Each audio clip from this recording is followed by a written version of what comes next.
Hello again, Fat Life. This is Mr. Mark Clement telling you the story of the origin of BDSM. This is part two of a three-part story that will span the origins of BDSM from the beginning to, sadly, the tragic fall and then the reinterpretation of it. Basically, okay. In this second part of the story, we are going now a few thousand years after the story began.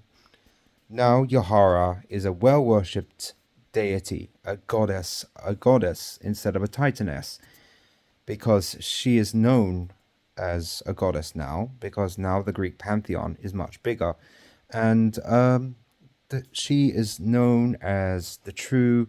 Before Aphrodite, she was known as the true goddess of natural love. Even knowing BDSM was quite well known, it was also quite underground at the same time. It was basically for a sect of monks known as the monks of yharaica. Basically, these monks would go from town to town and they would spread the word of yhara, basically by going into the nearest town, getting the cheapest place to stay, and basically going to markets and going to bazaars and going to drinking holes and finding the more insecure of women and basically giving them the confidence they needed to open up to their true fantasies. Because at that time, the times were changing, and some people were speaking that there was a different form of love. It was known to the world as the religious natural order. And thankfully for the monks, they didn't really get that far with their idea of it. But anyway, going back to the monks. This sect of monks, the yharaikas, that were a very beautiful sect. They were powerful, but they were humble. They were caring, kind, considerate. And that is because these monks were the descendants of Eternity himself. Because every descendant of Eternity is a daddy dom, or a dom, or a dommy, or a master. And every descendant of yhara is a little submissive baby girl or sweetheart. So, continuing on with the process, the monks, basically, they didn't worship yhara, basically. They were a sect of monks that basically wanted to have their way with yhara. And unfortunately for them, they had no way of properly tethering her to the world. So what they would do is they would convene in a specific spot, which is the most spiritual spot in the whole of wherever they were located. They would all sit in a circle. They would take hallucinogen drugs. They're like the most potent hallucinogen drugs you could ever think of. And then they would connect with Yhara, and they would see her for who she actually was. And these men were truly, seriously infatuated with her. They literally wanted to fuck her brains out, despite the fact that Yhara would never touch anyone other than Eternity. It would be later known that basically they had connected with her, and they were told by Yhara herself that you must bring my descendants to me under the full moon. Only then could they truly be changed into her herself.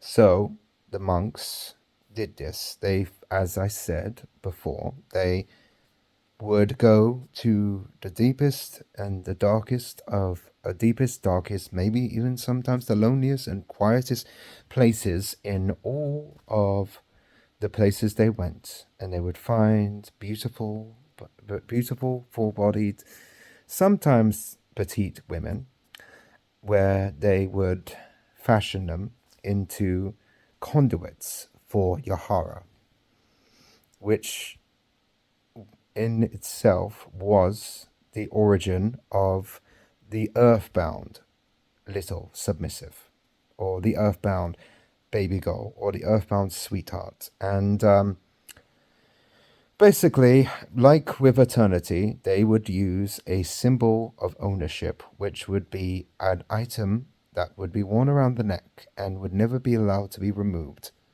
for as long as the little submissive was under the protection of the monk's order, where she would basically be, well, she and her, let's just say the yharaica sisters, as they were known, would basically be shared amongst the monks. They would do all types of fantasies and all types of fetishes, from everything from impregnation to voyeurism to expeditionism. And this really got the ire of the crowd that would be known in the modern day as vanilla love, basically. And unfortunately, that's where the next part will become rather tragic. But till then, we are talking about this order of monks. They were the ones that created some of our main favorite known fetishes, such as knife play, when they would use daggers in order to incite excitement and fear within the ones they called the Sisters of Yharaica. It was surprisingly how effective it was, but it worked its magic. Um, they also made blood kinking a thing, where they found that if they tasted the blood of their beloved submissives that they were making, it would lead them into a new euphoria that they could not describe. They also made, as I say, expeditionism and voyeurism, two of the most beautiful fetishes in the world, where it would lead the monks to leading the submissives outside, and they would they would express their true devotion and true affection to these women that would become conduits for yhara, as they would be the new deified sisters. It's a beautiful story, if you ask me. Truly one for the ages. Lustful intent, malice intent, and absolute love in every explain of the word. And Yhara was truly happy by this. She was happy that the world was living under her wing. The world was living under her and her beloved Daddy Dom's way. Eternity and Yhara was so truly thrilled by the humans embracing her and her daddy's way. It was a beautiful sight, to say the least, and it was because of humans' interaction in the BDSM lifestyle why the other forms of the BDSM lifestyle began, where sometimes sometimes the submissives were more, let's say, kinkier than the other, and then some of the other ones. Some would embrace Yahara's spirits, and they would take on her little traits, where they needed to be cuddled and comforted and supported before they could be bedded.